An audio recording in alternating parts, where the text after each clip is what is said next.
Então... Beleza. Falar sobre isso, outra coisa não. Bom, tava olhando aqui, o que a gente viu?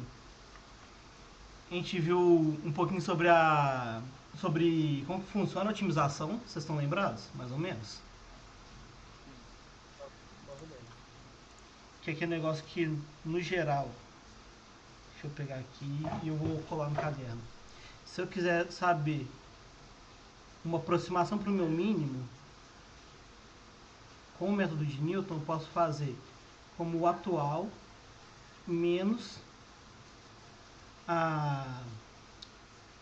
Deixa eu ver como é que eu vou colocar aqui. Isso. Menos a derivada primeiro da função sobre a derivada segunda da função avaliada no ponto. Só confirmar que isso é isso mesmo.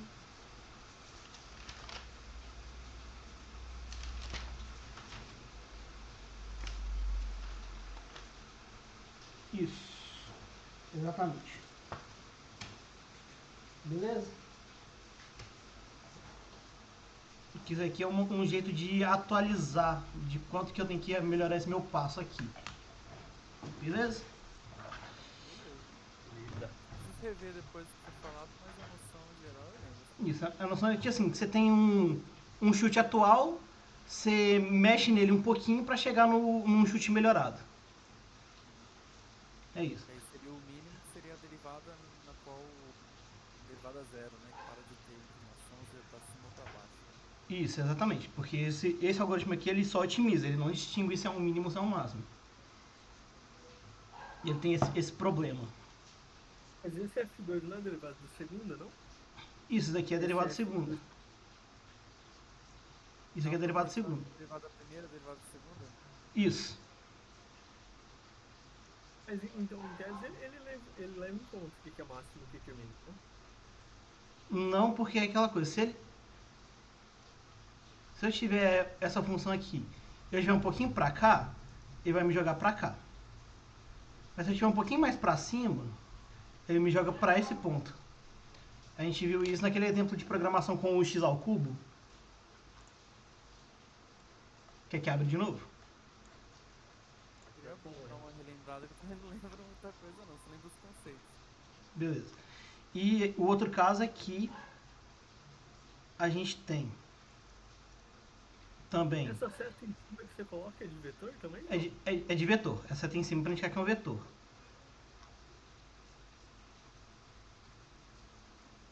Que isso é o outro caso. Só fazer aqui uma coisa. A notação da física aparecendo. Isso. Delta. Eu tava vendo esses dias no cast, acho que até mandei pro Jonathan aqui, que era acho que dois físicos e uma matemática conversando, né, as diferenças entre o ensino da matemática para os matemáticos e É para quem é da bem engenharia diferente. ou as áreas mais aplicadas, né? E agora faz sentido, porque às vezes assim eu peguei alguns canais para estudar, tipo cálculo, que era da matemática, ou até pegar fundamento algébrico, alguma coisa assim, e é totalmente diferente de, por exemplo, você pegar uma disciplina de cálculo mais aplicada, tipo computação, engenharia.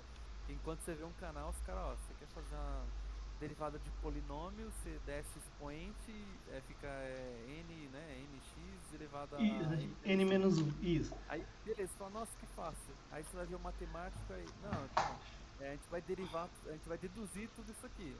Aí deduz tudo para fazer sentido, aí daqui a gente parte para os próximos, né? Deixa eu pegar uma aula, por exemplo, do Possani, que tem uma de produção e tem outras mais aprofundadas, né? As mais aprofundadas ele sai fazendo as deduções de todas as derivadas, as principais derivadas que tem, né? Então você vê que realmente essas diferenças, né? Tipo, o físico ou É só operacionalizar. A gente quer só operacionalizar, só usar. Tipo, você pega, por exemplo, a conjectura de Gödel. Se funciona até x mais, sei lá, x mais n, funciona pro resto, eu não tô nem aí. Enquanto o matemático, não, mano. Provar pra todos, senão... É muito interessante ver essas diferenças, assim, até mais legal, né? Mas muito bom aquele podcast, eu tava vendo ontem, Região Grande. Excelente. Muito bom. Qual podcast? É o Pedro Loz e a Ah, tá ligado. Demoníaca. Uhum. Legal, mano. Cara, eu tava vendo um outro, mas eu não consegui dar sequência. Porque eu fiquei bravo com os apresentadores, que eles estavam debatendo se era possível estudar física sem matemática. Aí assim, Hum. eu não consegui dar sequência, porque no começo do. Eles chamaram um cara da matemática, né? Aí o cara se apresentando, aí os caras perguntam, mas fala sobre sua formação, você é mestre, doutor, você é o quê? Aí ele, eu não sei muito bem definir, porque eu tô numa turma que eu sou da matemática e tem gente de mestrado, tem gente de PhD. Eu fiz uma pesquisa. Tipo, o seu animal de merda, você é um aluno de graduação científica, seu merda. Para de Uhum. querer valorizar o bagulho. Uhum. Aí eu peguei birra e não consegui continuar assistindo, cara. Acontece. É Só voltando aqui um subjetivo, pouquinho. mano. É subjetivo o que que eu É aluno sou. de graduação, filho. Tá legal que você tá pegando matéria da pós, mas. Foda-se, né? É aluno de graduação. Vira, cara. Mas Como é que. enfim, é mais pra descontrair. Então, vamos lá. Essa otimização aqui é para a versão escalar e aqui para a versão vetorial. Beleza? Esse Hzinho aqui é a tal da matriz hessiana. Matriz hessiana. Famosa matriz hessiana. Eu não conheço nada. Só Legal. por nome também que eu lembro, mas você tem Eu uma também. aí, Isso. Isso, o que é o gradiente, vocês lembram, né? gradiente. Você fala a função, a descidinha lá, ou. Não, sem ser a descida de gradiente, é sem ser a definição de gradiente como operador. Não. Aí Mano, já pediu demais. você falou essas coisas, cara, eu vou fazer um Vamos lá. exame de Alzheimer. Aqui, ó, vamos lá. Gradiente de uma função escalar é isso aqui. Porque ela é uma função que mapeia um vetor para um ponto. Por exemplo, um exemplo da física é o potencial gravitacional. Ele pega a sua posição no espaço e mapeia para uma energia potencial gravitacional. Beleza? E então o gradiente dessa função é que eu vou derivar ela em relação a apenas uma das dimensões de cada vez. Deu para entender essa noção? Mais ou menos. O que você tá querendo dizer com dimensão? Com dimensão, número de variáveis, número de colunas. Tá. Então você vai derivar em função de cada uma dessas colunas, entre aspas. Isso, que nem eu já estava falando mais cedo de eu medir uma escala de depressão, mas de ansiedade. Eu vou derivar em relação à variável depressão e vou derivar em relação à variável ansiedade, entendeu? Quando você fala derivar em relação, só pra. Assim, que nem eu tô falando, tô começando essas disciplinas agora. Mas você tá falando cálculo de duas variáveis, né? Isso, eu estou falando cálculo de duas variáveis.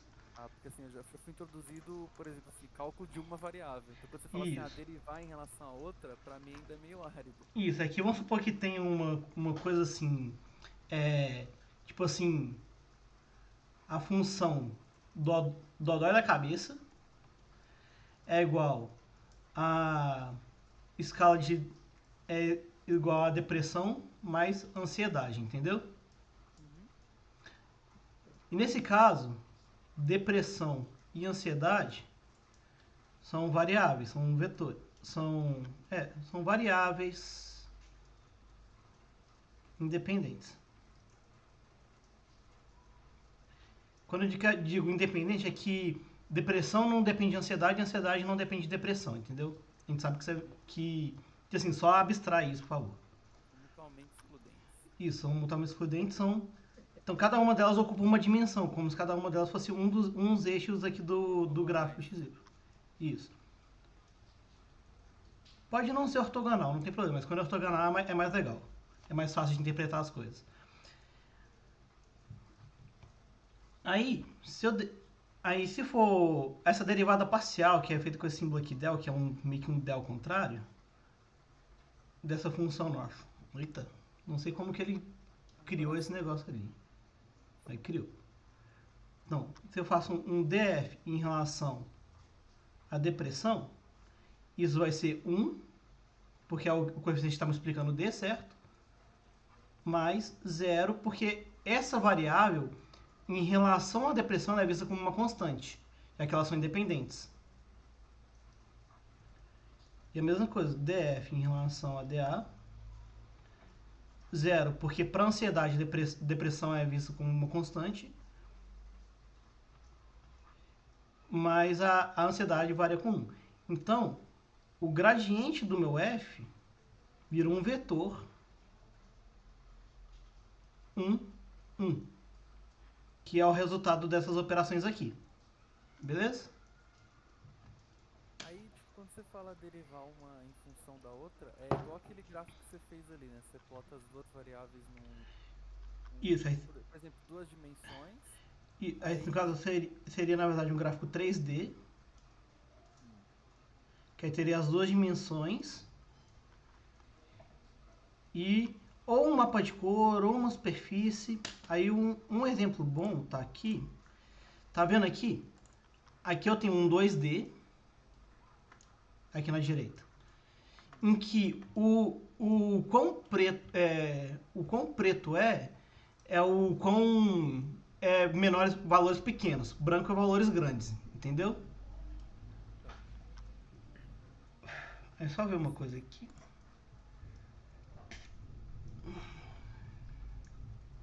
Não, aqui tá ao contrário, branco é pequeno e preto é grande. Aí, ó, foi só vocês me chamar de racista, ó. Eu que fiz a leitura errada. Eu tive uma leitura racista. Viu? Então o branco é baixo e o preto é alto. Então, isso aqui, a função, aqui, o que acontece? Nessa direção da seta azul, que é a direção x, ela tem um gradiente elevado. A função cresce nessa direção. Ela cresce com o contrário do x, se a gente considerar que o x vai para a direita. Beleza? Beleza. E já na direção y, a gente vê que ela não muda de valor. Então, o gradiente é 0. Ela é constante na vertical aqui. Ah, tá aí no centro. Isso. Não, qualquer reta vertical que você passar aqui, você vê que ela não muda de valor. Então, na direção vertical, o gradiente é nulo. Essa... Por que não muda de valor? Tá ficando... Não, você tem que pegar uma linha reta. Daqui em cima até aqui embaixo. É, tipo, a distribuição da cor na imagem, ó, ela é... Isso, a cor não muda. Se você pegar aqui... Cadê aqui? Olha na extremidade ali do esquerdo preto, ó. Se você olhar de cima e embaixo, é tudo a mesma tonalidade de preto. Entendeu, Jonas? Você pega... tá, entendi. Isso que é pegar na vertical. Ao longo dessa linha preta, não muda de cor. Ah, sim, é verdade. E já que não muda, a derivada é 0. Se a derivada é 0, é constante. O valor é constante. Nossa, que legal essa imagem. Tipo assim, se... É uma imagem assim, se eu batesse de primeira, eu ia interpretar ela como se fosse só duas dimensões, né? Mas você explicou essa questão da vertical aí ela faz mais sentido e aquela outra também fez mais sentido agora. Isso. E essas imagens estão em 3 dimensões. Só que uma dimensão, ao invés de ser posição, é cor. Legal. Tipo, o que seria o pra cima, o eixo Z, a profundidade, é representado com cor. Aqui o que a gente vê? Que tanto no x quanto no y tem derivada diferente de 0. Mas se a gente for olhar, tem como fazer essa transformação em cálculo de várias variáveis, você vê isso. Cálculo 2, cálculo de várias variáveis, o nome pode variar. Se você pegar em dimensão, você pegar ao longo do raio aqui, ou seja, isso com o raio constante, você vê que o gradiente, você vê que não muda a cor, certo? Então, se eu derivar essa imagem em relação ao raio, eu vou ter em relação ao raio, isso, em relação ao raio vai ser constante. Ou seja, vai ter um gradiente 0. Já em relação ao ângulo, você vê que para... Deixa eu ver, só uma coisa aqui que eu acho que eu falei errado. Não, ao longo do raio, e se eu fixo um raio e vario o ângulo, ou seja, a derivada em relação ao ângulo é constante. É 0, quer dizer. Então o valor é constante. Porque não importa o ângulo que eu pega, o valor de cinza aqui vai ter o mesmo, certo? Uhum. Agora, se eu pegar ao longo do raio, a gente vê que, pensando que quanto maior o raio, mais para fora vai, a gente vê que tá decrescendo, já que o valor de branco é valor inferior. Por isso que a setinha está apontando para o centro. Que o gradiente ele sempre aponta para a direção de maior crescimento da função. É como se eu estivesse subindo um morrinho aqui. Se eu for seguir na direção da seta. Se eu for ao longo do raio, eu não vou mudar na direção do morrinho. Ou não vou mudar a altura no morro, entendeu? Legal. Interessante. Esse que é o conceito de gradiente. Se você pegasse, por exemplo, seja o seno, seja o cosseno, seja a tangente, fosse pensar nas projeções, Uhum. essas direções mudam, né? Mas independente do arco que você pegar aí, ele Isso, muda em o raio, que é o seno ao quadrado, mas o cosseno ao quadrado é o constante. Uhum. Interessante, legal. Assim, eu tô só enchendo o saco disso, porque você fala essa nomenclatura, tipo, derivar em relação à variável, e assim, o mais próximo que eu acho que eu e o Jonathan tem é proximidade com cálculo um, né? Uhum. Então, como isso já entra coisa que é cálculo com duas variáveis, quando você fala, tipo, derivar em relação a outra, aí já Fica. fica um pouco mais, você precisa de um nível de abstração que a gente ainda não tem por ter Isso. tido Aí tem que essas trazer. A ideia é essa. Tem que trazer. Então por isso que eu tô enchendo o saco, tá? Hoje eu vou encher o saco mesmo que eu não entender, cara. Beleza. Então vocês entenderam o que é o gradiente, certo? Tá. Boa ideia, cara. Então, o Aí, gradiente de uma função escalar dá um vetor. Que aí Um- seriam essas né? mudanças, né? isso. O gradiente de uma função escalar resulta em um vetor, que é que nem a gente fez aqui. Ah, Que a gente pegou tipo depressão mais ansiedade, deu um vetor com duas componentes. Por que duas componentes? Porque eu tinha duas variáveis. Beleza? Ou seja, eu tenho. só uma pergunta. Pode falar. No caso, quando você fala função, só para ter certeza, quando você fala função escalar é quando você só tem uma função de duas dimensões. Não, quando eu falo função escalar, Ah, não. não importa quantas variáveis eu tenha nela, o resultado é um número só, não é um outro vetor. Gera um escalar. Ah, tá aí. Isso, uma função Ah, escalar é uma beleza. função que gera um escalar. Uhum. E um único escalar. Ah, beleza. Tá. Senão a gente chama de campo vetorial. Aí, só pra ver se eu solidifiquei mesmo. Então, o gradiente de uma função, por exemplo, se a gente pegar aqui essa figura, se você pegar Uhum. o gradiente, por exemplo, da direita para a esquerda, seria como se a gente estivesse derivando a cor dela. Que aí a gente vê a Isso. taxa de variação dessa cor em função, né, de quanto mais para a esquerda a gente vem. Então isso a gente teria um vetor que ele teria valores que mudam, né? Isso, potencialmente pode mudar. Pela cara dessa foto aqui, parece que é constante, mas pode mudar. Porque pode, Ah, tipo, aumentar muito preto e depois aumentar só um pouquinho, cair de é, é, novo. é constante porque é a taxa de variação. Então a taxa de variação aparentemente é constante porque parece que tem um padrão de mudança de cor. Isso, mas esse é no olhômetro, que nem você falou, pode variar. Aham, entendi. É só para eu saber assim, então o gradiente é um vetor da taxa de variação de então é tomando derivada primeira, segunda, terceira e assim consecutivamente você gera um gradiente, né? Na verdade, é só a derivada primeira, mas cada hora em relação a uma dimensão diferente, uma variável diferente. Então, primeiro na horizontal, que seria o x, depois no eixo vertical, que seria o y. Mas é só a derivada primeira. A derivada primeira em relação ao y na vertical, ou seja, é a variação em relação a cada dimensão que eu tenho. Então, variação vertical e variação horizontal. Por Então exemplo, aqui. assim, abusando da simplicidade, o gradiente Uhum. pode ser pensado como uma taxa de variação média em uma determinada dimensão que você está tomando. Isso. Tá? Então vem aqui, vou colocar aqui o delta para a gente lembrar que é variação, sabe?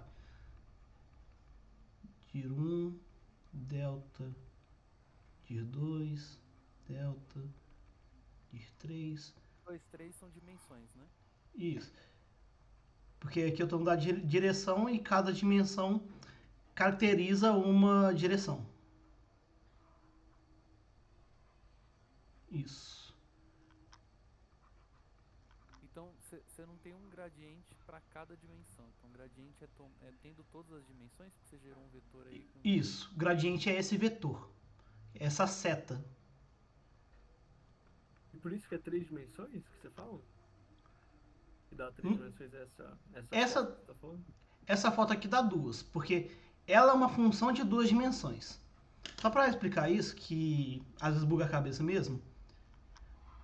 Aqui, se eu faço um trem assim, Você tem para esquerda, para direita e para baixo. isso aqui é uma função de uma dimensão só, que ou seja, e eu estou representando o resultado pela reta y, beleza? Uhum. Uma coisa que eu posso fazer ao invés disso é fazer isso aqui. Eu tenho uma barrinha, isso aqui é meu x, igual um termômetro mesmo.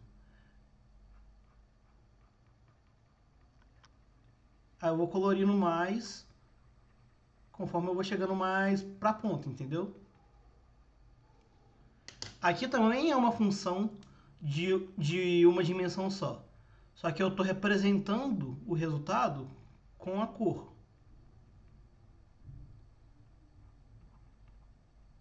A imagem é uma cor. Isso, exatamente.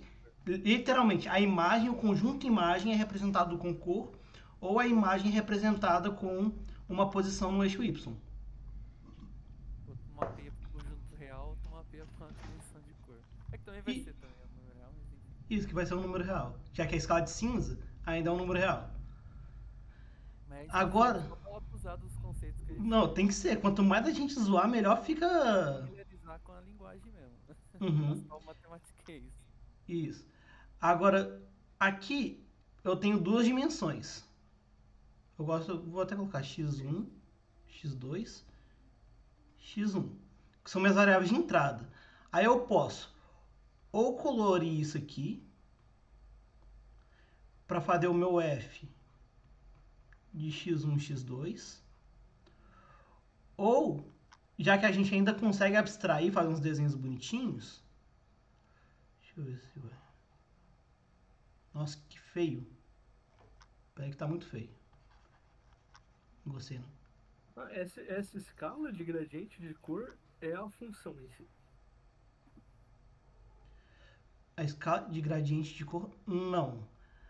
A mudança, o que você vê, as cores e tudo mais, que variam e tudo mais, essa é a função.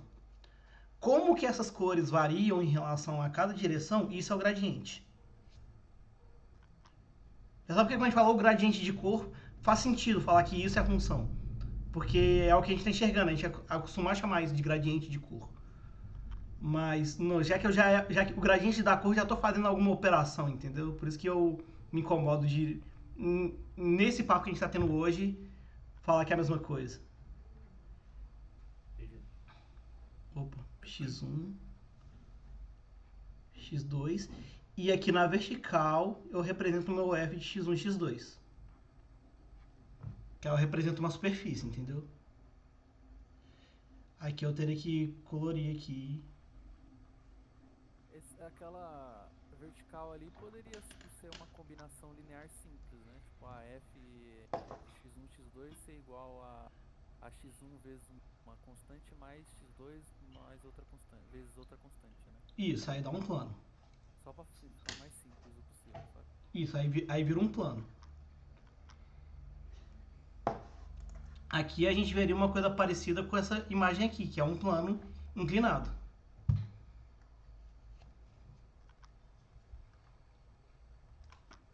É que talvez, só naquela imagem lá, você tem essa intuição que por causa da formalidade e tal. Uhum. Mas talvez se eles tivessem colocado na imagem setinhas pra baixo, ficaria ainda mais claro que tá falando de 2 dimensões, né?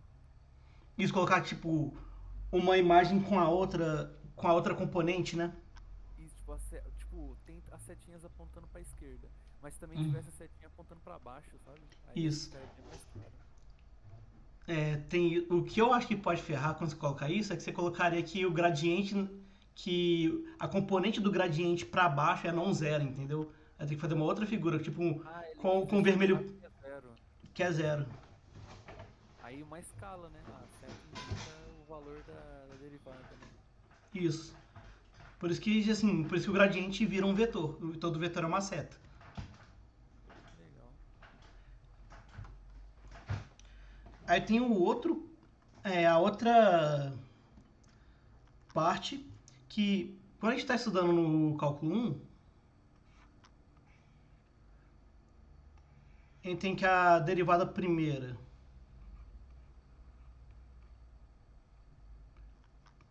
igual a reta tangente, certo? Inclinação da reta tangente.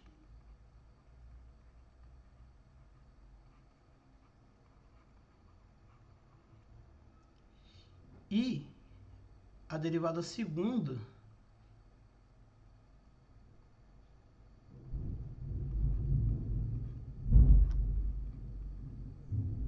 trovãozão, né? Porra. Daí é na tua casa, Henrique? Aham. Então, e aqui seria a curvatura. Vocês lembram disso? Derivada primeira é a inclinação e a derivada segunda é a curvatura da função naquele ponto.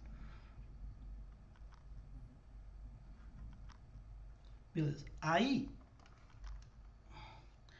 como é que fala? Aí, para várias variáveis, também tem um conceito de curvatura. E isso vem da matriz hessiana. Que vai ser um H de uma... Deixa eu ver aqui, só para não falar errado. Que aí eu já não sei tão de cor não. Isso. Também é esse ano de uma função. Aí ela vai virar uma matriz. Cadê?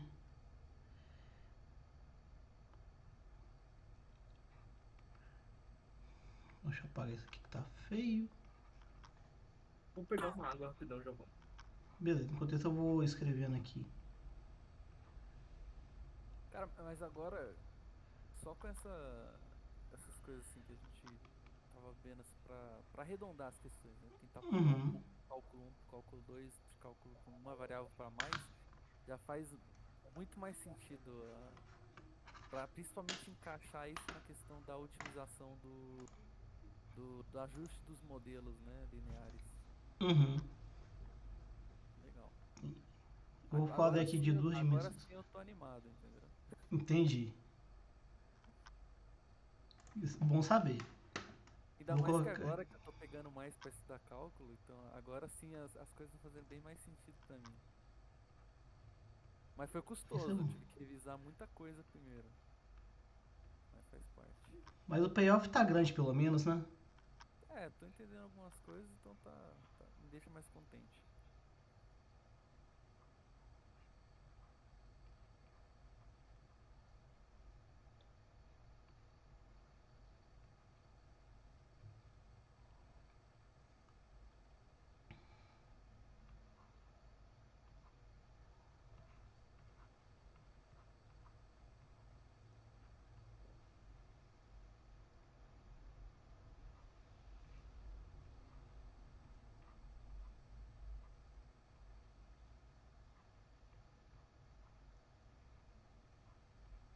Deixa eu ver aqui se eu tô usando a notação correta. Tá certinho. Eu vou fazer aqui com duas dimensões, que aí explicando para as duas dimensões para generalizar para várias fica mais de boa.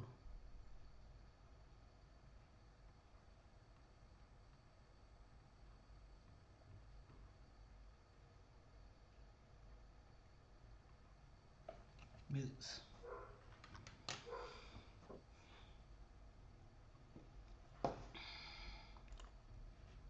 Voltou, Jonathan? Voltei. Então, agora o próximo conceito que eu vou explicar é que tem um conceito de derivada segunda, certo? Sim. Que dá a curvatura da função, que aí a gente sabe se o ponto é um ponto de máximo ou de mínimo, certo? Uhum. Para várias variáveis, a gente vai ter que criar uma matriz, porque eu posso derivar duas vezes de várias formas diferentes. Eu posso derivar duas vezes em relação à primeira variável, eu derivei duas vezes. Eu posso derivar duas vezes em relação à segunda variável, que aí seria como se fosse uma derivada segunda. Ou eu posso pego a função, derivo em relação à primeira variável, e esse resultado eu pego e derivo em relação à segunda variável. Ou eu posso trocar a ordem. Eu posso derivar em relação à segunda variável primeiro e depois em relação à primeira. Então eu vou ter meio que 4 valores de derivada segunda. Entendeu?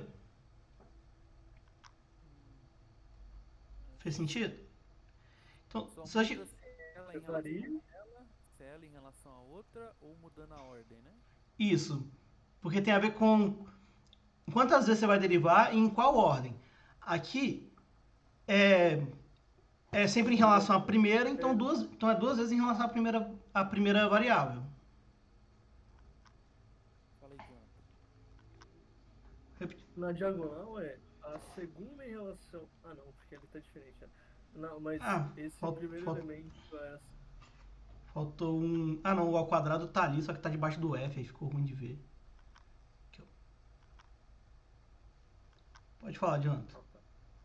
Aqui é ao Mas quadrado. nessa aí é a segunda em relação a ela mesma. Isso, em relação à primeira. Na, na outra diagonal, na inferior direita ali, é a Hum. segunda. É como se aqui fosse em relação a x e aqui em relação a y, entendeu? Se eu tiver só 2 variáveis, tipo, eu Ah, tenho tá, né? um f de x, y, que gera, sei lá, ax mais by mais c. Deixa eu ver, só colocar aqui ax2 mais by2 mais cxy. Beleza? Vamos brincar com essa daqui pra gente entender? Deixa eu só fazer uma pergunta rápida, que pode parecer uma Pode, pergunta besta. Mas se for, pode a falar. gente... Quando a gente tem uma variável só, e a gente Uhum. toma a derivada pensando em uma variável só, a gente Uhum. tem a inclinação da reta tangente em um ponto, certo? Isso.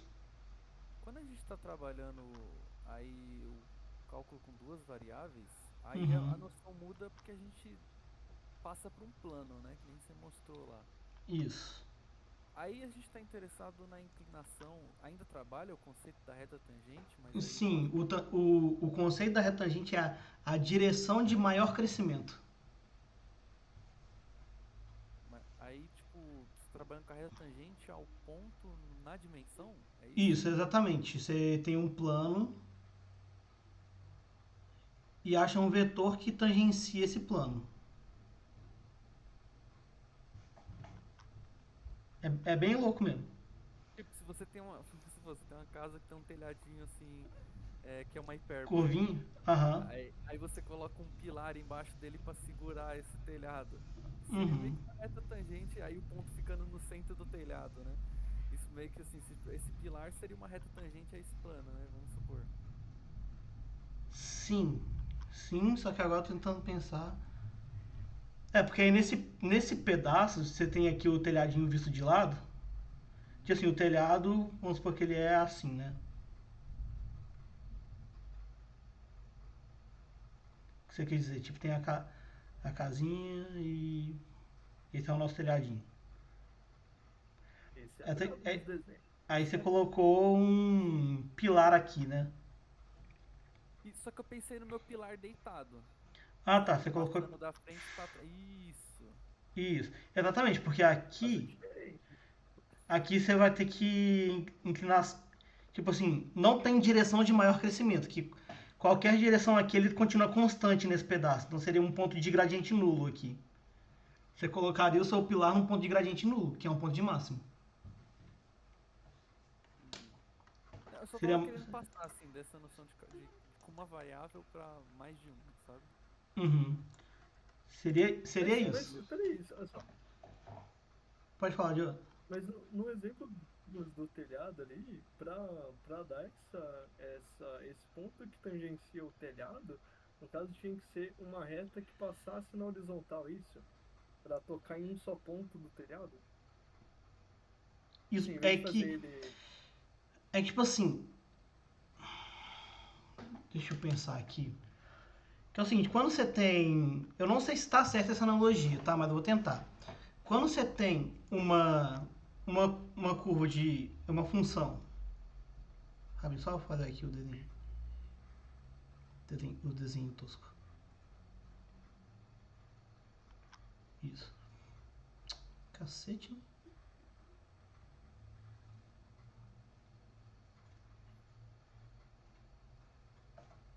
Isso. Quando você tem uma função, se for uma reta, a reta tangente é a própria reta, certo? Então eu tenho infinitos pontos. Ou, se eu tenho uma curva, a reta toca em um único ponto, certo? Que tangencia. Aham. Deixa eu ver se eu vou conseguir fazer. Quando eu tenho uma superfície, deixa eu ver. Isso. A reta, ela pode tocar em um único ponto, pode atravessar, pode cortar em vários, certo? Naquela localidade. Opa, apagou demais. Mesmo se a gente olhar só um pouquinho. Se eu não me engano, eu posso errar, tá? Eu acho que o gradiente é da direção meio que normal àquele pedaço. Então, num trechinho de superfície do volume, dá para encaixar um plano. E esse plano vai ser tangente.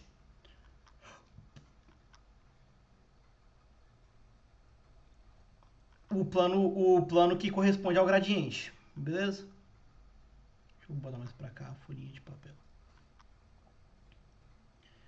É como se eu fosse ter que...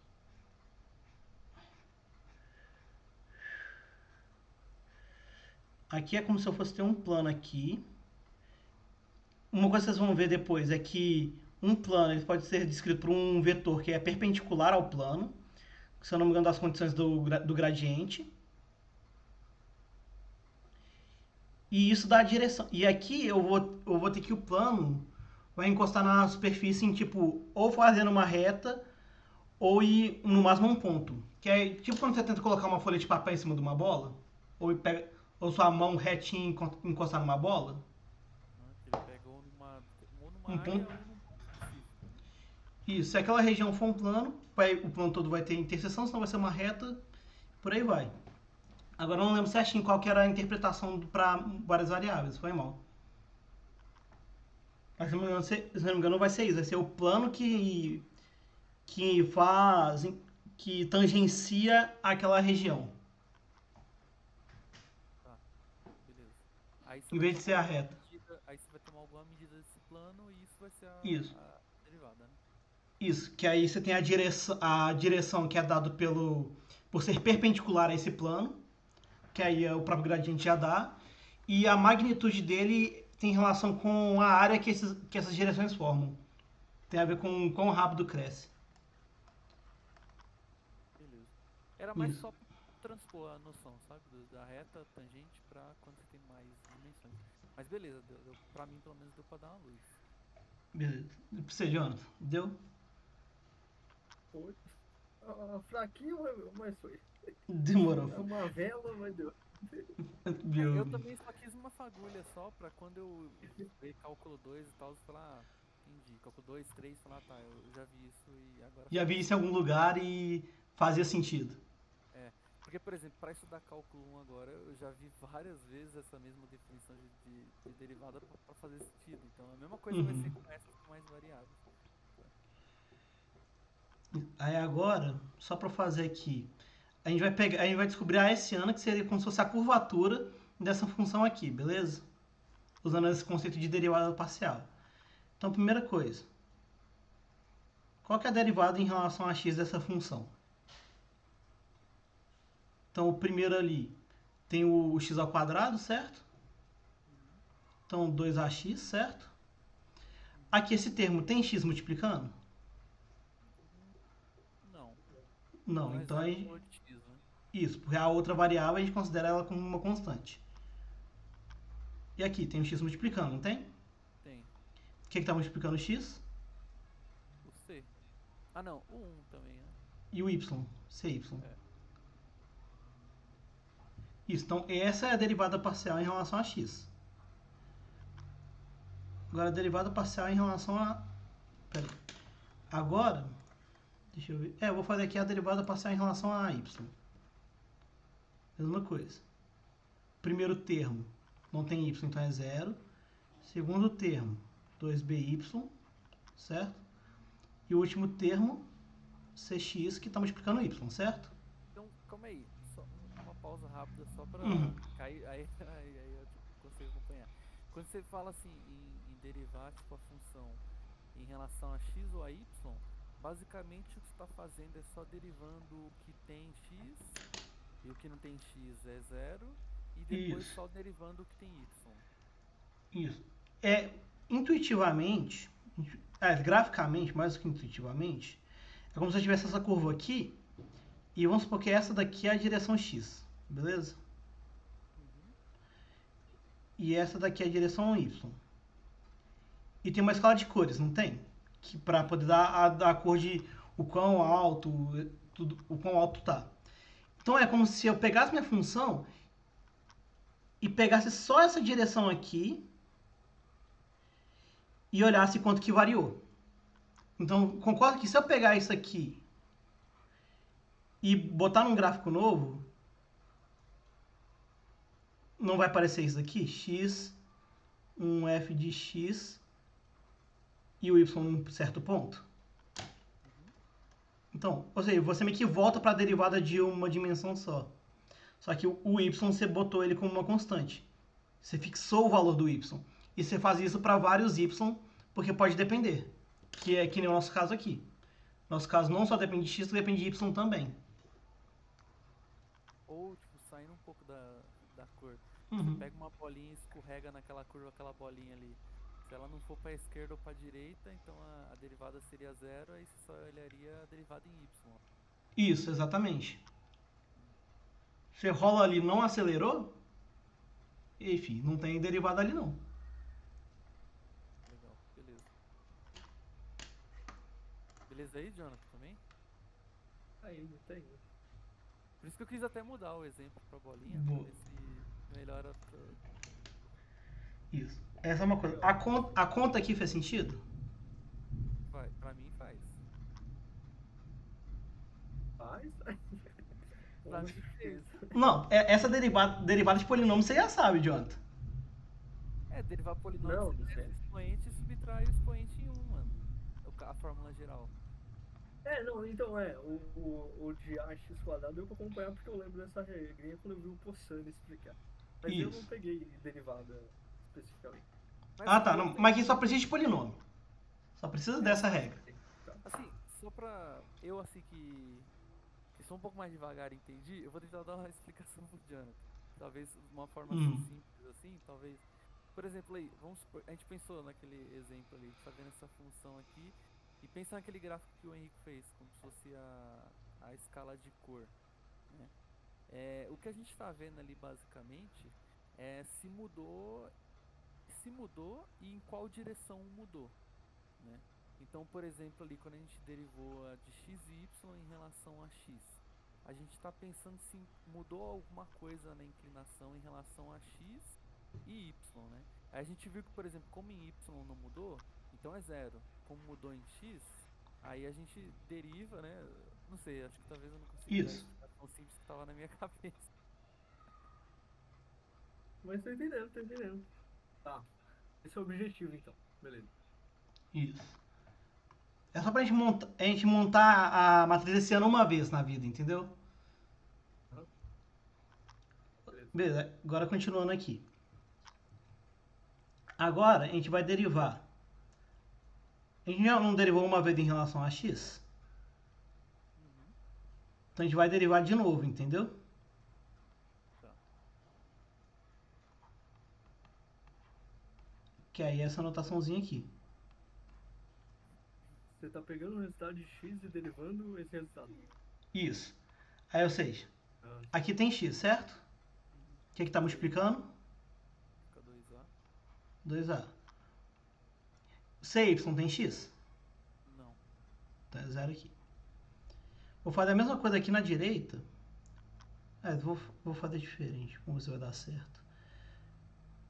Agora eu vou pegar o resultado que derivou a x e vou derivar. Deixa eu ver. Em relação a y. Não. Ou não? Rapidinho, eu vou fazer diferente. Só para ficar igual tá ali escrito. Vou pegar o resultado do y e vou derivar em relação a x. E isso é a mesma coisa que dyx. Ó, dy dx. Puta que pariu, que feio.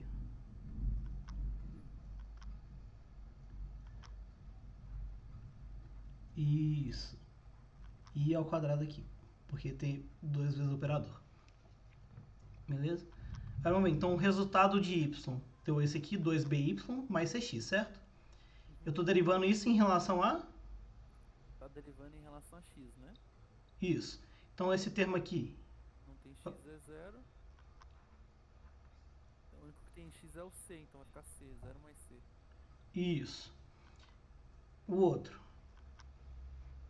Eu derivo em relação a x e vou derivar em relação a y agora. A anotação vira essa aqui ao quadrado. Agora é de x em relação a y, né? Isso, eu pego o resultado da de x e derivo em relação a y. Então vai dar 0 mais y. 0 mais c, né? É, isso, y sai fora. Pô. Deriva Pô. y. A mesma É coisa mesmo? que a outra. Normalmente vai ser a mesma coisa. Tem uma propriedade de função que sempre dá a mesma coisa, só que agora eu não lembro qual que é. É que você falou, vou inverter a ordem, eu pensei, ué. Isso, é porque, tipo assim, Comutatividade? eu não lembro. É porque eu não lembro qual que é. É uma comutatividade, sim. Só que, tipo, tem um tipo de função que sempre é comutativo e tem outras funções que não é, entendeu? Aí tem. Isso é uma propriedade legal. Então, assim, quando tem, facilita algumas contas. Só que agora eu não lembro quando que é isso, entendeu? Uhum. Agora pego o resultado de y e derivo de novo em relação a y.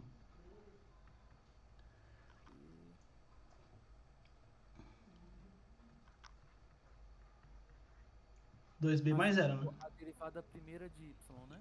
Isso, e derivei de novo em relação a y. Tá, então o y Aí sobrou dá só 2b. 0, fica 2b. 2b. Isso. Então a hessiana dessa função de duas variáveis vai ser... Só eu subir aqui um pouquinho, viu? Deixa eu ver se eu consigo tirar o zoom. Isso, ali já dá pra ver. Ou seja, a derivada segunda em relação a x, a primeira componente, certo? 2a.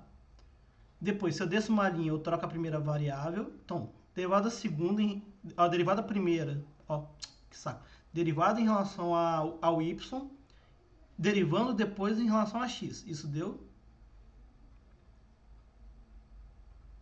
c. A mesma coisa aqui, e aqui deu 2b. E essa é a curvatura dessa função.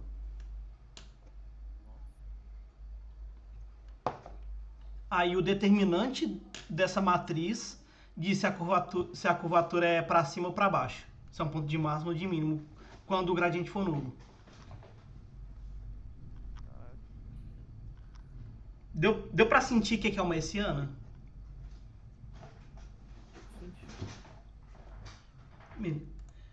Por que isso tudo? Porque agora que a gente já descobriu aquilo tudo, agora eu vou entrar nas contas mesmo, tá?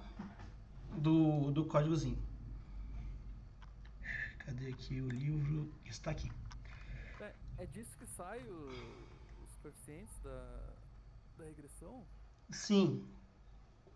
A gente vai chegar lá. Então lembra, a gente tem a nossa função de máxima, o log da nossa máxima verossimilhança, e a gente quer maximizar ele, certo? Então, a gente vai maximizar ele usando o método de Newton. Então, a gente precisa da primeira derivada do log da verossimilhança e da segunda derivada do log da verossimilhança. Correto? A gente quer uma curva para tentar maximizar. Isso. E aqui, então, ele tem o livro que a gente está usando, que é o da Dobson, ele tem essa anotaçãozinha aqui. Deixa eu ver se eu consigo... Ele pega aqui o que é. Como que você pode calcular. Ou seja, você vê que aqui que é o log da verossimilhança, o L, e o beta J, ou seja, a gente não tinha x, y, z, podia ser o que for. Aqui a gente tem os betas, beta 1, beta 2, beta 0, beta 1, beta 2, beta 3. Então, o derivado do log da verossimilhança em relação a cada beta. Beleza? Em relação a cada beta? Uhum. O beta do modelo.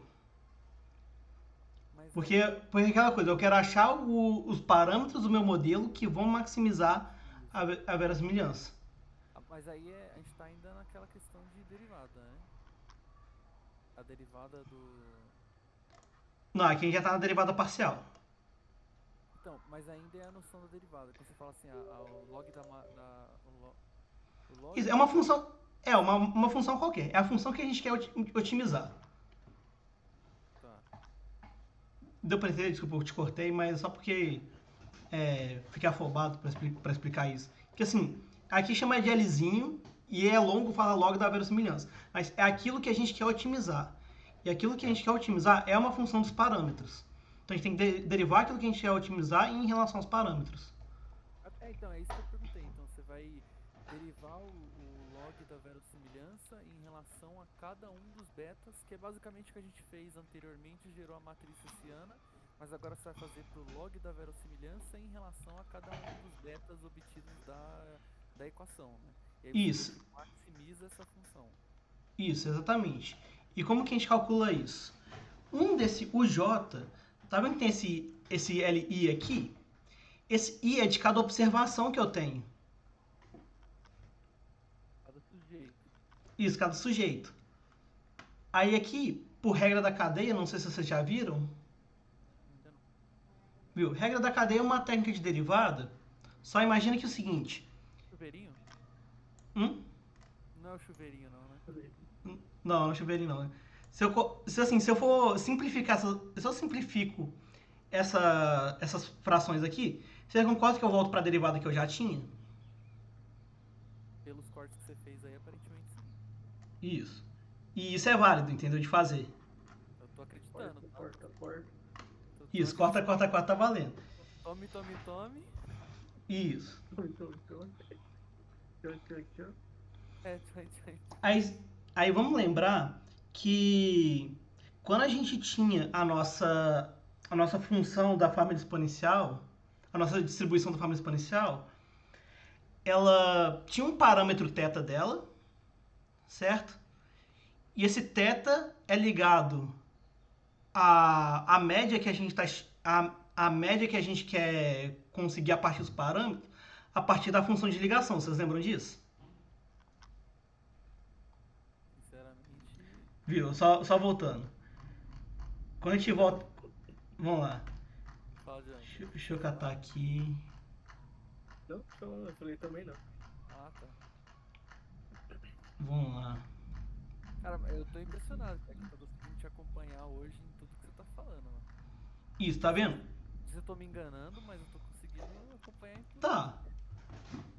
Até onde eu tô vendo, tá acompanhando direitinho. Então vamos lá. Bem, Impressionado o quanto que eu avancei em poucas semanas, cara, em compreensão de cálculo, cara. Jonathan também tá rushando aí. Pelo menos, né? Isso é doido. pior que saindo, velho. Pior que saindo. Pô, Então vamos lá. impressionado. Tô dizendo que Meu cérebro. que é a família exponencial, quer dizer que é toda a distribuição que eu posso escrever dessa forma aqui, certo? Que é exponencial de uma função que depende só da minha observação, vezes uma função que depende só do meu parâmetro, mais uma função do parâmetro, mais uma função da observação. Beleza? E esses aqui são os B, C e D, porque esse A de Y normalmente vai ser a identidade, vai ser só Y. Então a gente só precisa saber o B, C e D para cada distribuição. Beleza? B, C e D são as funções. A gente vem aqui. O B é o log de θ, a média sobre desvio padrão e o log de aqui deveria ser θ 1 menos θ, tá? Só porque eu não sei porque que usou essa notação, mas beleza. Aqui também tinha que ser θ sobre sigma ao quadrado, para não ficar confuso. Por que eles mudam? Velho, eu não sei, só sei que quando eu li isso eu custei entender que o mi era θ e que o π era θ, e quando eu entendi fez sentido. Aí o C é essa função zona e o D é essa função zona. Assim, sabemos que existem essas funções, certo? E aquilo que a gente chama de mi, deixa eu ver se tem alguma hora que fala aqui da link function. Cadê? Só precisa achar a parte que fala da função de ligação. Esse livro ele tava nas referências da disciplina? Não, eu catei ele na documentação do R, eu acho. Eu acho que daqui a alguns meses eu Aí é vou ler brabo. ele. Daqui a alguns anos. Deixa eu ver se eu acho aqui link function. Espera só um pouquinho, viu? Fica à vontade aí, cara. À vontade. Ó, já tô Vou usando pensar aí. o Valorant já atualizou já. Ô, mano, pô, você Aqui, ó. acredita que o meu tá baixando 30%, velho? Que isso? E nem demorou 4 horas. Aí, ó. Achei aqui, ó. Ixi. A questão é que tem um parâmetro da nossa distribuição, um parâmetro dos nossos dados que a gente quer medir, que é a média, certo? E essa média é o valor esperado das observações. Tô esperando. E o que a gente quer é que essa parte aqui, que é a parte linear do modelo, que é os betas vezes as variáveis independentes medidas, ou seja, uma combinação de pesos, lembra do beta 0 mais beta 1 x1 mais beta 2 x2. Isso daqui, Aí volta a parada que você falou da esse escalar termo. lá, né? Isso gera um escalar. Isso gera um escalar que não é a média, mas é a função da média é igual a esse escalar. E esse g de mi, essa função da média é a função de ligação. E aí a gente tem que o inverso da função... eita, caralho. Então, o inverso desse x transposto beta é igual a média. Entenderam? Como que o... assim, o que é importante você saber aqui? Como que esse mi depende do beta, beleza? Tá. Depende que então a gente meio que tem que um mi em função de beta. Sim. E a gente tem um θ em função de mi. O mi depende do beta. O mi, que é o valor do indivíduo, depende do beta, que você está estimando na sua equação. Isso, e o valor do parâmetro da distribuição depende dessa média. Tá. E aí a gente... Desculpa, só porque eu pular aqui, que vai me lembrar da ordem que eu tenho que usar esses conceitos. Tá, beleza. Isso, é isso mesmo. Eu tenho a minha verossimilhança. Depende do meu parâmetro. O meu parâmetro depende da média. A minha média depende do beta. Certo? Só que... deixa eu ver... Acho que ainda vai chegar nisso. Aí aqui ele fala algumas manipulações. E tem mais uma que eu faço. O mi depende do beta, certo? Deixa eu ver. E ele introduz uma variável auxiliar, eta, que é o xt beta, beleza? Uma variável auxiliar. Então, a gente vai falar que o mi depende do eta e o eta depende do beta. E quando a gente faz todas essas cadeias, por isso que é a regra da cadeia que é usada aqui, então a gente só calculou esse LI em relação a θi. É só isso daqui. θi em relação a mi.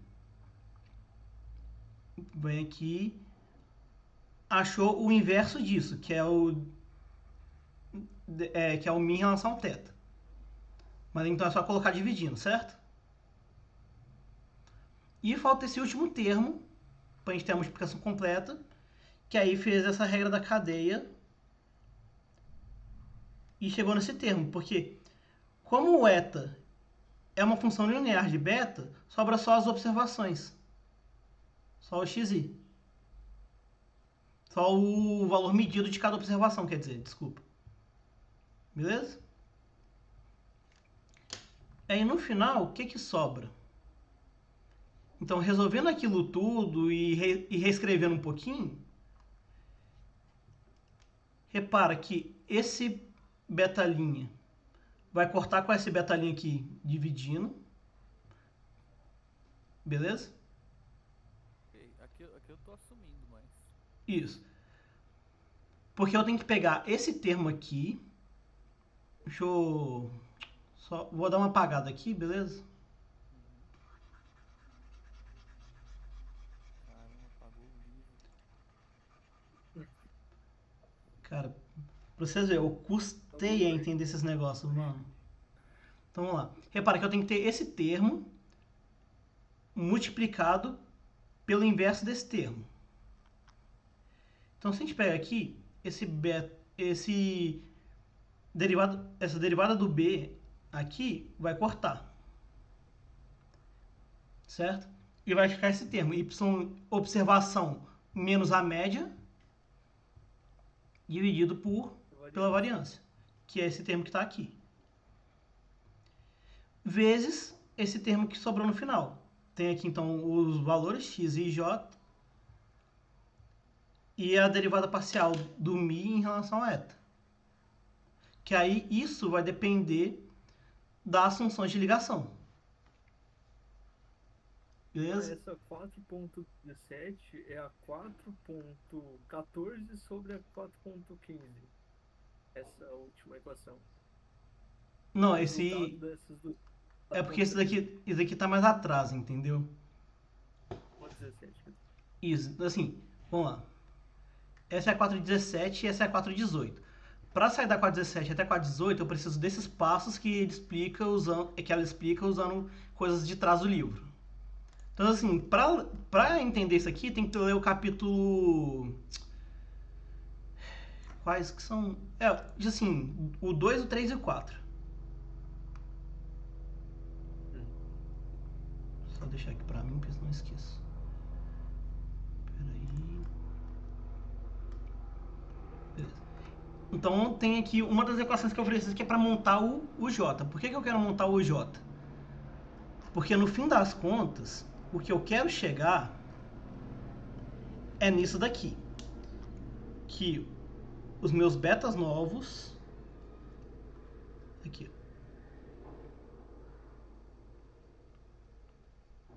Que meus betas novos vão ser os betas antigos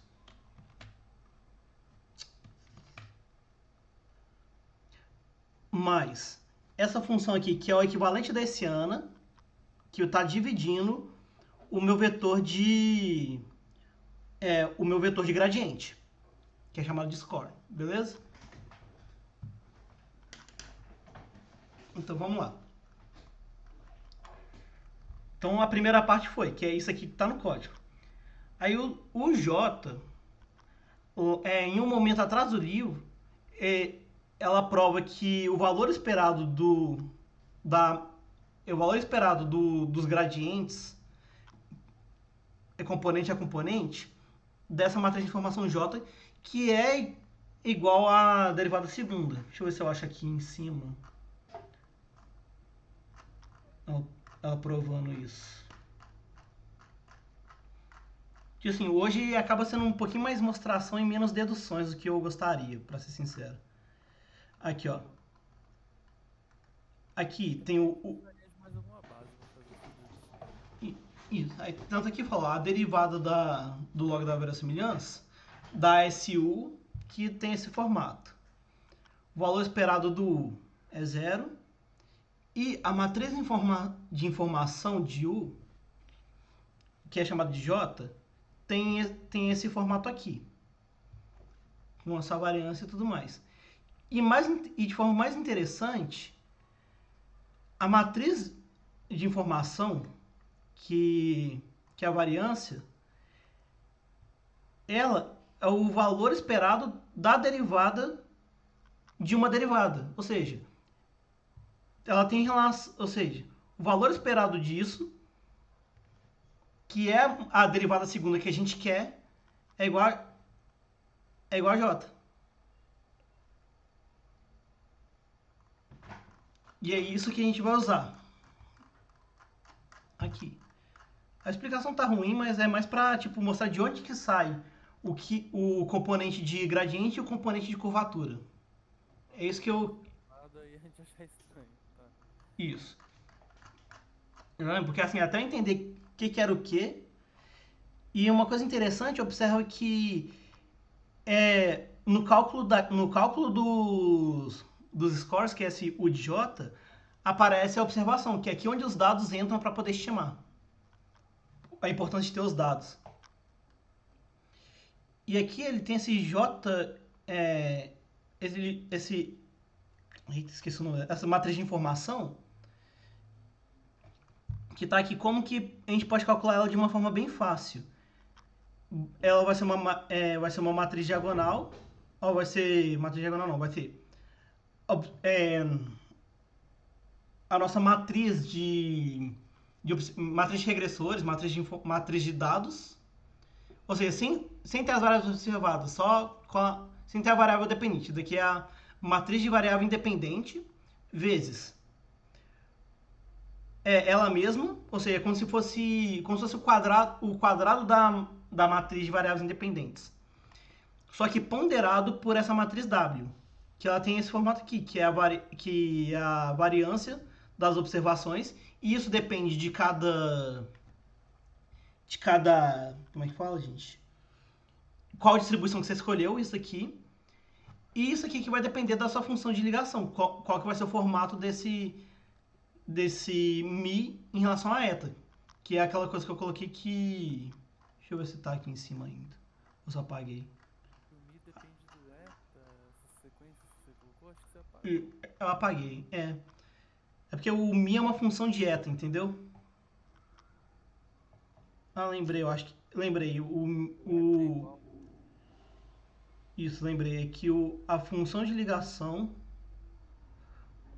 O inverso da função de ligação do eta... E o eta é um vetorzinho. Não, o eta é um vetor... Não, o eta é um escalar. Que é o xt beta. Opa, sai muito. Onde é que eu tô? Ixi. Ah, tá aqui. Isso é igual ao mi. Então por isso que eu vou ter essa derivada. O mi é em função de eta. Se eu pico G... É isso mesmo, mi é uma função de eta, então eu tenho que ter a derivada dessa função inversa aqui. Que é o inverso da função de ligação, entendeu? Aí vamos lá. Agora vamos pro código. Então assim, vocês entenderam que a gente tem esse elemento que é o J, que a gente tem que calcular. Porque a gente quer chegar nisso aqui. A gente tem que ter o chute atual, o J e o score. Beleza? Então só pra encontrar melhor, esse J é igual a matriz de variáveis independentes transpostas vezes ela mesma, ponderada esse W é uma matriz de pesos, alguma coisa? Isso, é uma matriz de pesos. Que assim, você deduz ela aqui, bonitinho e tal. que você está ponderando pela variância da sua observação. E aí a gente pode falar de variância da observação, porque a gente está supondo que a observação tem uma distribuição específica, multiplicado pelo quadrado do que seria a variação da sua média com o modelo linear. Fez algum sentido? Enfim, são coisas que dependem da sua distribuição e que dependem de qual função de ligação que você quis.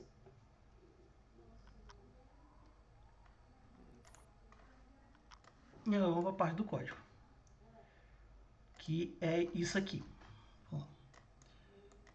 Isso.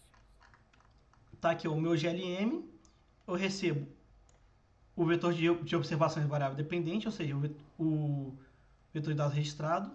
X é a matriz que tem N observações com P variáveis. E aqui eu optei por não incluir a constante. Eu falei assim, não, me dá só os dados de variável independente, porque, não sei se vocês lembram, vocês lembram disso aqui? Só puxar aqui. Quando eu coloco que minha observação é igual a beta 0 mais B1 x1 mais B2 x2, se eu quero escrever isso como um vetor vezes o meu vetor de observações, vocês lembram que esse meu vetor de pesos, ele tem que ser 1, B1, B2? Você conseguir multiplicar.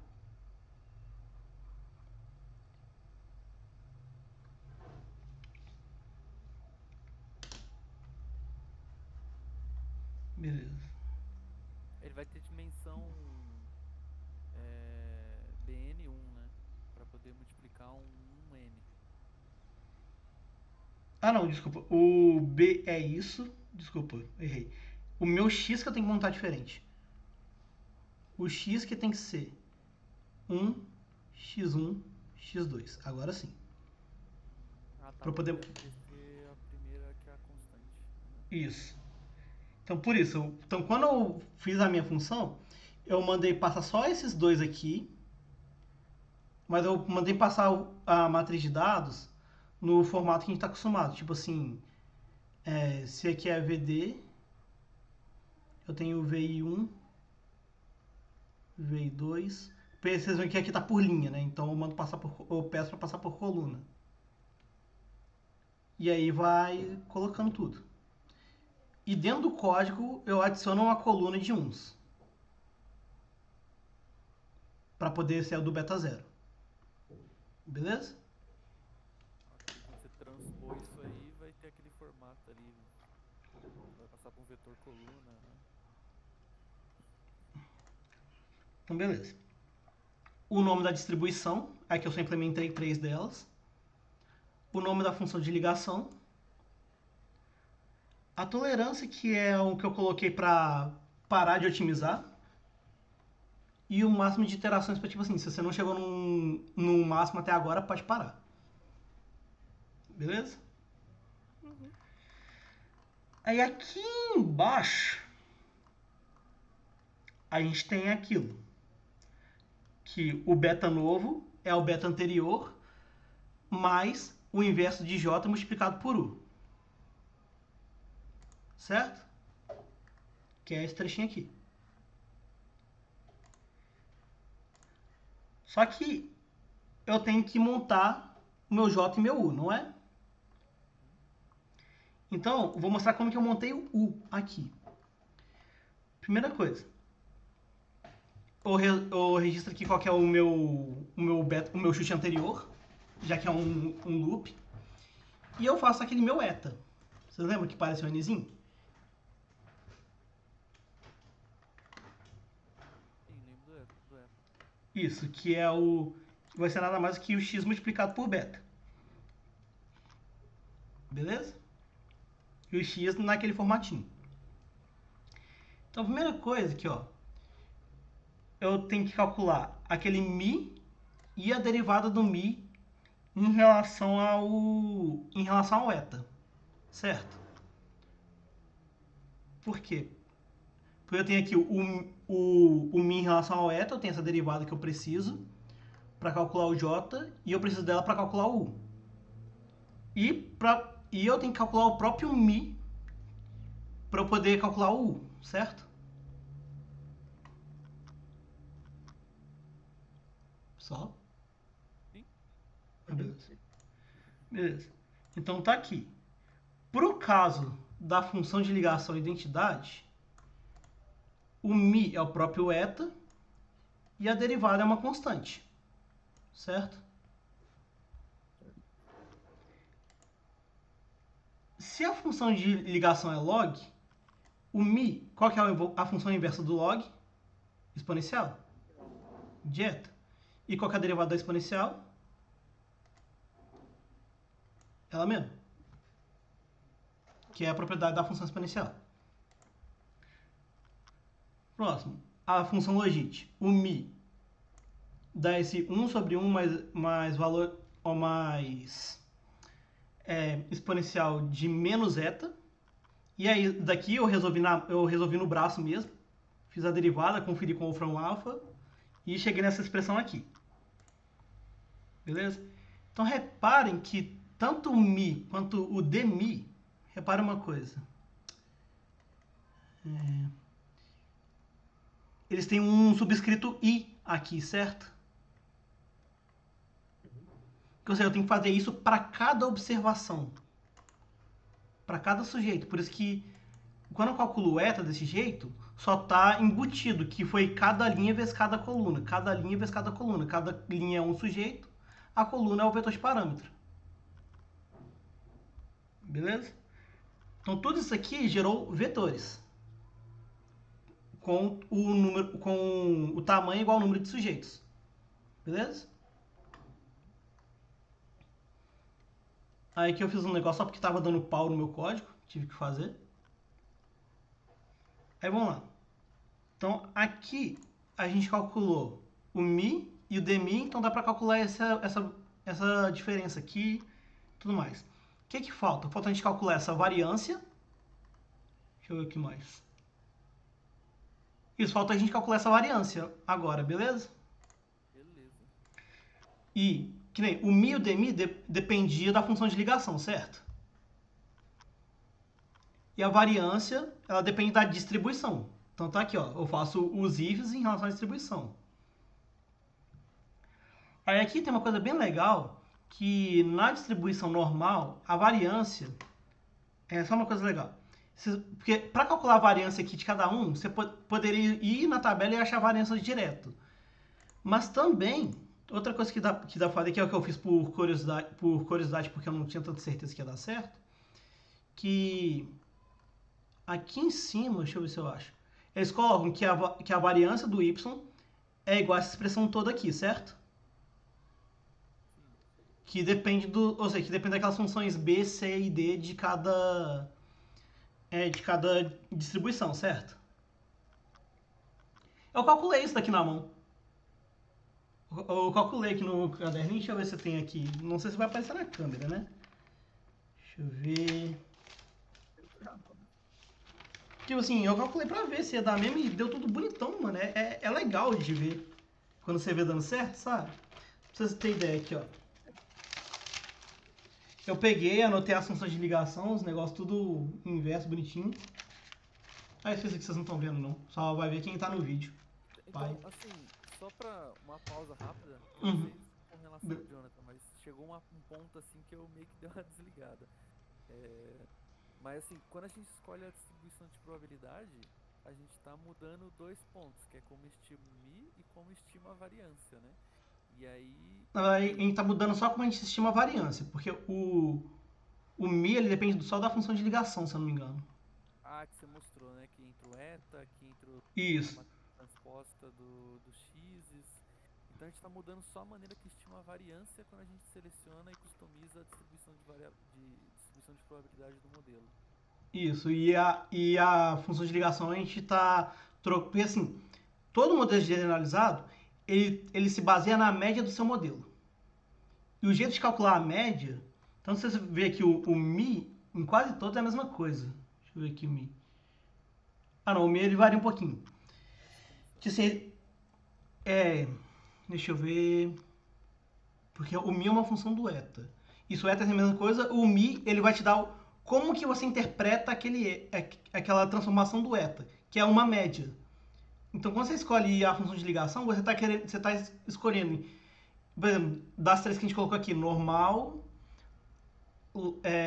exponencial e binomial. Normal, eu estou escolhendo entender a média como um número real qualquer. Quando eu escolho a exponencial, eu tô escolhendo interpretar como uma razão como uma taxa de alguma coisa, taxa de ocorrência de evento. E se a gente escolher a binomial, a gente está querendo impor que essa média vai ser um número entre 0 e 1, que é a probabilidade de ocorrência do sucesso. Então, assim, corrigindo o que eu falei, quando você muda a distribuição, você muda a maneira que é estimado o θ e a maneira que é estimada a variância. Como o Mi depende do θ, muda mais a rigor a variância do que em si o Mi, né? Isso, o Mi ele depende só do θ e o Mi mais da função de ligação. Da função de ligação. A função de ligação determina a interpretação. O Mi está ligado com como que você quer interpretar seus dados. E aí isso pode garantir, por exemplo, que aí tá, quando a gente pensa a questão do ajuste do modelo, agora entendendo a questão da função de milhão. Então, mudar a maneira que é estimada a variância pode mudar, por exemplo, vai chegar em valores talvez diferentes. Você vai chegar em valores diferentes. Maximizar a função de verossimilhança. Isso. Tá. Por isso a gente, assim, aqui eu tô viajando já, tá? Tipo, quando a gente muda a variância, o que a gente está mudando principalmente é o cálculo do J. Não, o cálculo do U também. Muda os dois. Ele muda tanto o gradiente quanto a curvatura da otimização.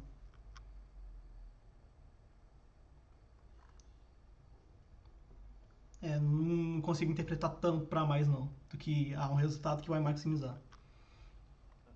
Mas só indo. Então aqui tá a variância. Aí tem um jeito bem legal de estimar a variância para normal. O que você faz?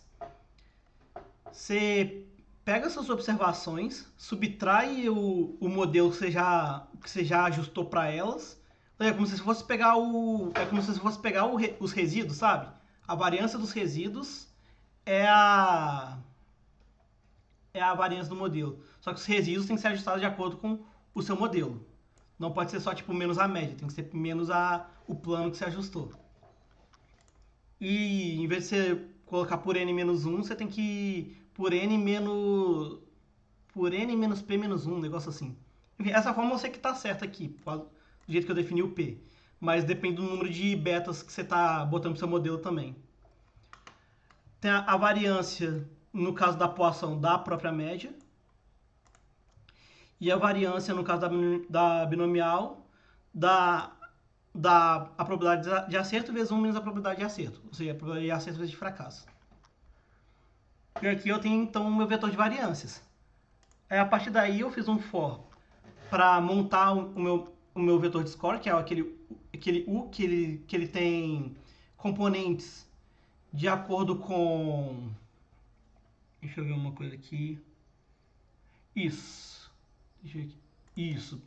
Ele vai ter um número P de componentes que eu coloquei, P mais 1 de componentes, e para cada componente dele aqui ele calcula, ele faz essa equaçãozinha aqui, essa daqui, que é o somatório para todas as observações do desvio ponderado pela variância, multiplicado pelo valor da variável independente, vezes o gradiente em relação ao eta. Nossa, falei coisa demais. Vamos lá, continuar aqui. O J é a mesma coisa, eu montei a primeira matriz W, que é facinho, que é só diagonalizar o vetor de 1 sobre a variância vezes a derivada do μ ao quadrado, para aquela multiplicação que ele falou, que é o x transposto WX, e tá pronto. E aí eu coloco aqui para poder falar que atualizou a iteração, salvo o beta atual, e aqui eu calculo também, não precisaria, mas eu calculo o log likelihood, não, eu preciso dele para calcular a minha convergência, o log likelihood. E repare que também o log da verossimilhança, ele depende da distribuição. Qual que é a fórmula que eu tenho que usar? Aí eu também salvo os logs e vejo quanto que melhorou. E aí, quando melhorar muito pouco, é para parar. Então sai ou se der mais de iterações. E aí agora dá pra gente ver de novo. Deixa eu ver. Ah, eu também coloquei para dar o A e C. Que uma vez se eu calculei o log da verossimilhança, o A e C é só isso aqui. 2 vezes o número de parâmetros menos 2 vezes o log da verossimilhança. Deixa eu ver. Ah, e outra coisa interessante. Desculpa, pode falar. Não, pode concluir, senão talvez eu te atrapalhe. Viu? Outra coisa legal é que mais pra frente no livro tem isso aqui, ó. Para você estimar os betas, o intervalo de confiança dos betas, deixa eu ver se aqui fala. Aqui tem um pouquinho. Fala que é só você pegar diagonalizar a parte diagonal do inverso daquele J. Isso dá os betas. Não, peraí, deixa eu ver se daqui dá os betas ou o quê. Peraí. Não, isso não dá os betas. Isso dá o erro padrão, a raiz... Deixa eu ver. Como é que é? Ah, tá. Me dá o quadrado do erro padrão. Então, a raiz quadrada da diagonal dessa matriz me dá os erros padrões de cada um dos betas. E é daí que dá para tirar o intervalo de confiança, que aí você só multiplica por 2, por 1,96, por 3. E é no capítulo 5 que explica melhor como que faz isso. Tá aqui, ó. Fala que os betas, eles seguem uma distribuição normal, centrada no beta verdadeiro, com matriz de covariância igual ao inverso do J.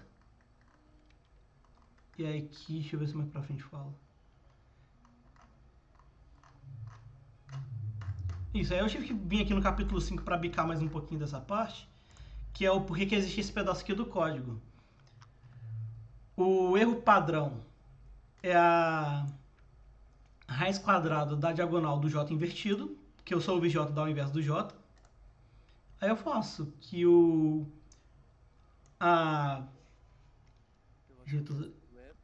isso, o valor de confiança inferior e superior. Aí eu coloco na coluna da esquerda o inferior, na coluna direita o superior. E retorno tudo. Então, bora lá. Então, na vez passada a gente tinha visto como que simulava essas coisas, como que interpretar. E agora a gente vai dar uma olhada nos resultados que dá mesmo.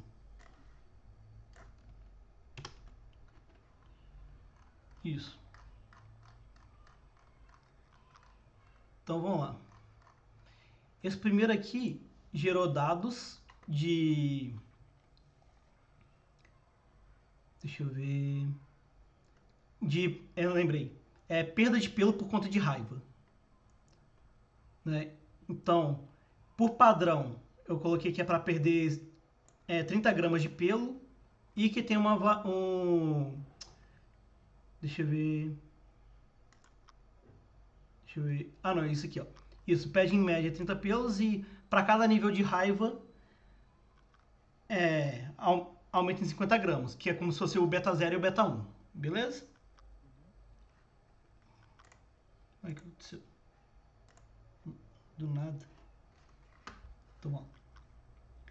Distribuição normal, função identidade, a gente está usando a normal, não é... Assim, melhor a gente não inventar moda, né? Hoje eram os dados com variância 25. Só para ficar bonitinho, deu esses dados aqui, certo? Ou seja, era para dar 30 e 50. Rodei aqui. O que eu não calculei aqui foi o valor P. Mas já que o intervalo de confiança está valendo. Então deu aqui o resultado 31 e 52. Tá bem perto, na verdade. Com esses intervalos de confiança. O AIC deu ali negativo, menos 1.728,19. E AIC negativo faz todo sentido se a gente estiver trabalhando com distribuições contínuas. Porque pode dar uns valores de verossimilhança bem grande, aí você vai tirar o log do negativo disso, não lembro agora exatamente, isso dá um número negativo grande. Pode acontecer.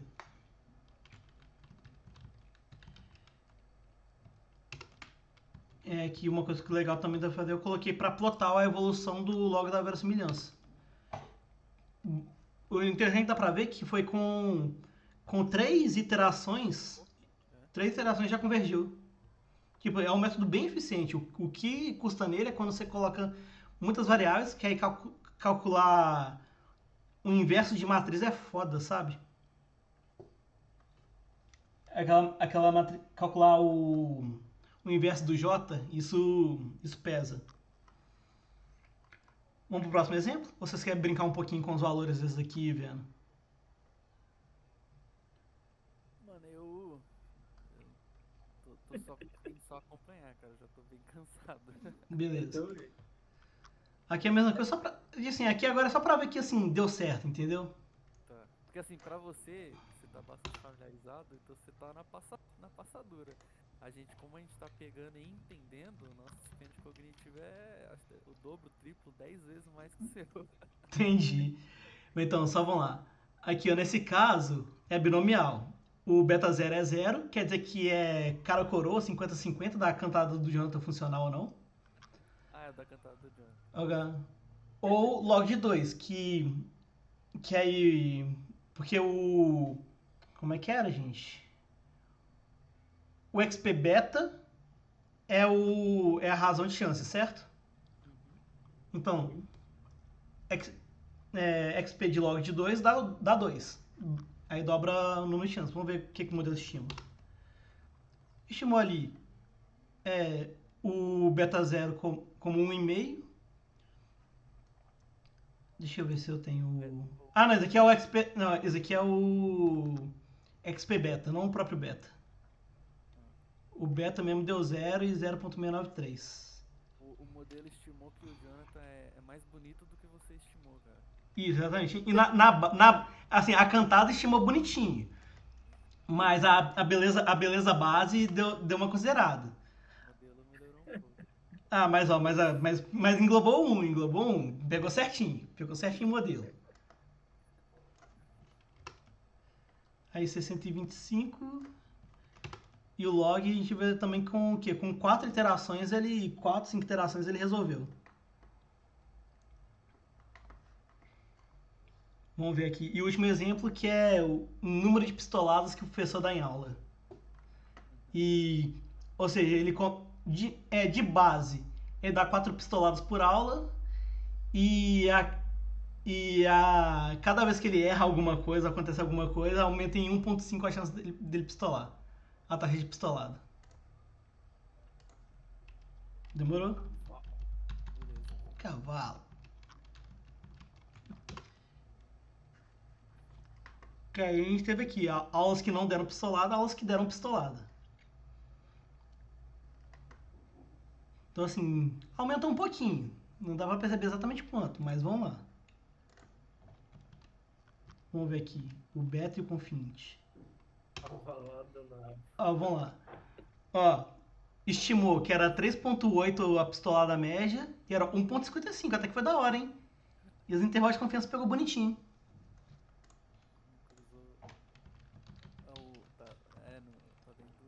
Eu quero mais saber, assim, quando eu tô olhando esse intervalo de confiança, eu quero mais saber se, tipo assim, a estimativa deu longe, mas o intervalo de confiança ele é grande, ele englobou o valor que eu usei para gerar os dados.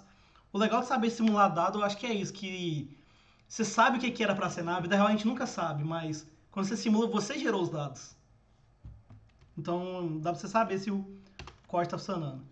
E a poção a gente vê que demorou um pouquinho mais pra convergir. Já demorou 10 iterações. Você tá vendo isso aonde? Ali Eu no não tô gráfico, acompanhando. ó. Tem Aqui. 10 bolinhas. Ah, tá. Isso aqui é o valor do O índice log da é a quantidade de... Isso aqui é o log da verossimilhança ao longo dos chutes de beta. O index é o tanto que demora pra convergir. Isso, quantos chutes teve que dar. Ah, entendi. Talvez recalculou. Quantas vezes você calculou o beta.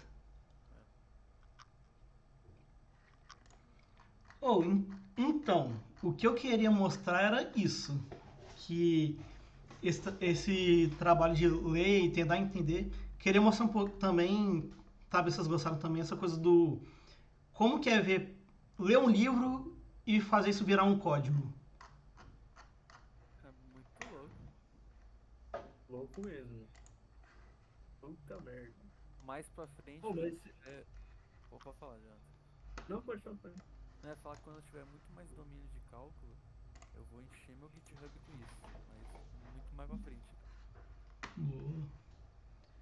Isso que eu falei pro Henrique, vou ter que publicar as paradas aí. Ainda mais um código assim. Que nem perdi a coragem aquele dia com o Gustavo, botei no GitHub. Agora vai estar no YouTube o vídeo explicando, né? Então, pô, bota o vídeo, o código no Git, tá top. Tá top, meu. Aqui, rápido, vou só interromper a gravação aqui, beleza? Beleza. Obrigadão.